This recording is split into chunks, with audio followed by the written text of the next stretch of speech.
Children, today in this video we are going to talk about the advantages of accounting, limitations of accounting and accounting cycle. Before we proceed further, children, I would like to recapitulate from our last video as to what is accounting. Children, if you remember, in the last video I had told you that accounting means keeping an account of money received and money spent.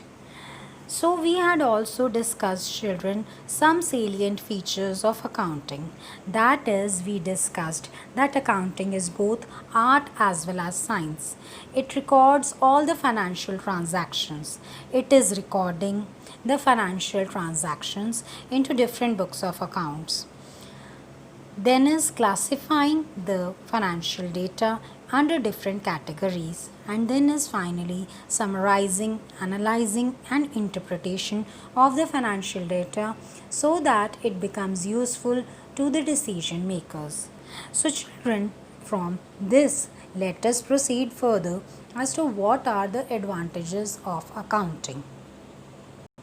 Children, when we talk about the advantages of accounting, the first advantage is replacement of memory. Yes, children, when we talk about the human beings, we have a limited set of memory. And no businessman can remember all his transactions. That too, dealing with numbers is a difficult task. That is, it requires the businessman to record all the transactions properly under the different books of accounts. So, children, accounting provides a complete record of financial transactions. It helps a businessman to overcome this limitation of human memory. Moving on to the next advantage, that is settlement of tax liability. Yes, children, when proper accounts are maintained according to the principles of accounting, it is very easy to understand that what is the amount of income tax and other taxes to be paid by the firm. Otherwise, at the end of the year, the businessman would not be able to find out as to where he has to pay the taxes and for how much. Moving on to the next advantage, that is legal evidence. Yes, children, when we talk about accounting, it is systematic records and accounts to be made and documented. Systematic records and accounts, children, are accepted as documentary evidences in the court of law. Say, for example, if a businessman wants himself to be declared as insolvent, he must present his accounts in the court of law and state that he is running short of money, so he has become insolvent and he cannot pay off his debts. So this is another advantage of maintaining the accounts. The next is sale of business. Yes, children, if a businessman want to sell his business which he was running, the accounts maintained by him will help him in deciding the reasonable value of his business. Otherwise, children, he may not be able to determine and realize the correct value of his business, and he may be undercharging his business, that is, he may sell off his business at a loss. The next advantage is realization of debts. Yes, children, accounting helps a businessman in realizing the money from his debtors. That is, accounts serve as a proof of debt and they can be used to enforce his claim in the court of law if any debtor does not pay him.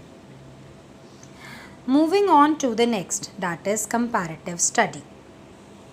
Children, when we talk about accounting, it is systematic records of transactions, as we had talked earlier also. It enables a businessman to compare his current year results with that of the previous year, and it helps him to identify the factors which have led to a change in the current year. The results of the firms can be compared with that of other firms in the same industry, which helps him to make a comparative analysis and to find out as to what is the position of the firm. The next advantage is assistance to the management. Yes, children, when we talk about accounting, accounting provides valuable financial information to the management. Such information, children, can be useful for the management in planning the business activities.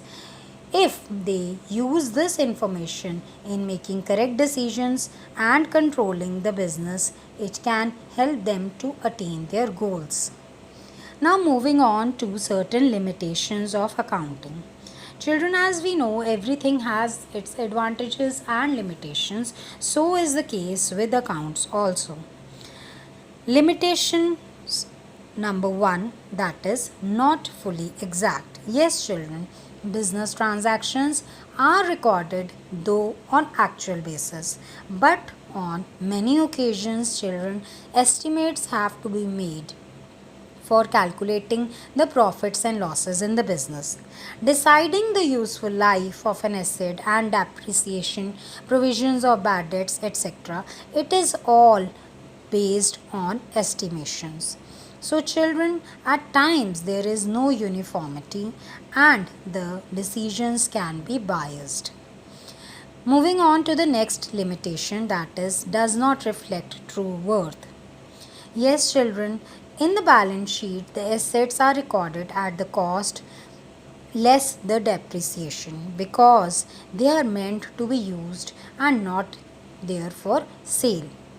Therefore, children, at times the balance sheet does not show the present worth of the market value of the business on any particular date. The next disadvantage or limitation is incomplete picture. Yes, children, in accounting, only those transactions are recorded which are expressed in money. As we had talked earlier, also, it records all the financial data.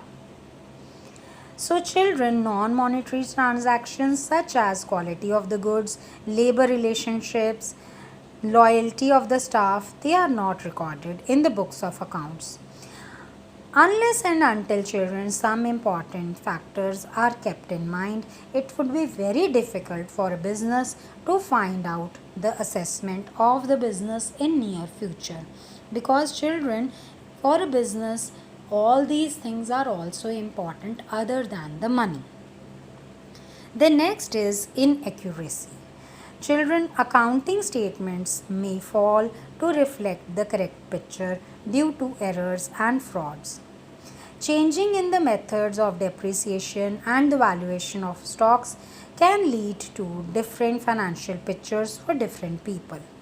Sometimes, children, the management also deliberately enters the wrong figures so as they can deflate the profit. This leads to inaccuracy in the balance sheet. The next is ignoring changing value of money. Yes, children, the purchasing power of money keeps on changing due to inflation and deflation in the economy. But accounts are prepared on the assumption that the value of money is stable. So, children, it leads to not a good quality of accounting information. So we can say that accounts ignores the value of money. So children, this was about the advantages of accounting and limitations of accounting. Moving on to the next topic, that is accounting cycle. Children, now let us know what is accounting cycle. Accounting cycle, children, refers to a complete sequence of accounting activities, that is recording each and everything according to the accounts. It begins with, first of all, recording of all transactions, and it ends with the preparation of finally the balance sheet. Children, accounting cycle consists of following stages. Let us discuss them. The first stage when we talk of an accounting cycle is number 1, recording the financial transactions in general. Yes, children, the first step for the accounts for the financial transactions is to record them in the books of original entry. If you remember that day, I told you that the original book of accounts is the general. So, it starts off with recording all the financial data, all the financial transactions in the original books of accounts, that is general. Children, in large enterprises, separate generals are kept for recording different types of transactions. That is, cash books, purchase books, sale book, purchase return, sales return, bills receivable, etc. are used to record the transactions. Now, what do we call these books? Children, all these books, whether it is a sales book, purchase book, cash book, all these books are called as subsidiary books. Kindly note down, they are known as the subsidiary books. And when we talk of the original book where the entries are made, that is general entries. They are the original entries which record the financial data. Now the next stage is posting in ledger. Yes, children, when the recording is done of all the entries in general, they are transferred periodically to appropriate accounts in ledger. This process of recording the transactions into ledger is known as posting. All the transactions, children, of one nature are posted in one account. This, children, how does it help to the businessman? It helps as it results in classification of the transactions. So, children, ledger is also called as the principal book of accounting.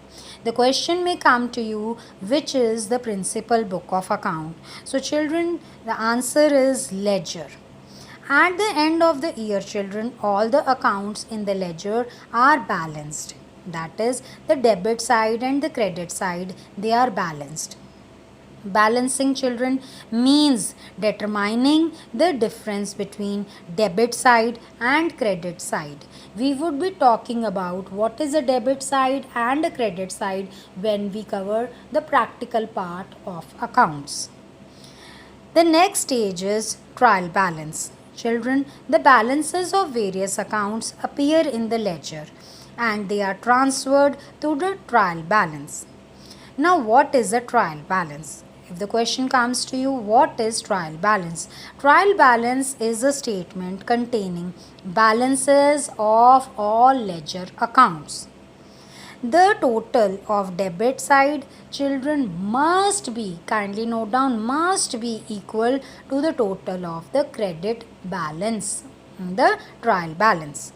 Now the next stage is the income statement. Children, at the end of the year, an income statement is prepared from the trial balance. From where is the income statement prepared? It is prepared, children, kindly note down, from the trial balance. Income statement or trading and profit and loss account, collectively they are known as the income statement. And what are they used for? They are used to determine the net profit and net loss during the year. That is, they help to find out as to what is the profit and loss for the year. The next stage is balance sheet. Children, in this balance sheet or position statement is the statement of assets and liabilities on specific date. That is, it records what all assets are available to the business and what all are its liabilities. That is, what all the business needs to pay off. It is prepared to know the financial position of business. So, question may come to you, how does a balance sheet help a businessman? It helps, children, in knowing the financial position of a business. Net profit or net loss ascertained in the income statement is transferred to the balance sheet. So, You all must know that where does the net profit and net loss go? The net profit and net loss from the P&L account or the income statement is taken in the balance sheet. It is transferred to the balance sheet. So the last stage is opening the new books next year. Yes, children, after all this is done, the balance appearing in the balance sheet are transferred in the new general in the next year. The same process, children, keeps on repeating again and again next year and years to years. So, children, accounting cycle is an ongoing process. Kindly note down as to what all we have discussed today. We have discussed, children, at length what are the advantages and limitations of accounting. We have also talked at length about accounting cycle and what all does it include. Kindly go through the video carefully and clear your doubts over the Microsoft Teams channel. Thank you. Have a good day.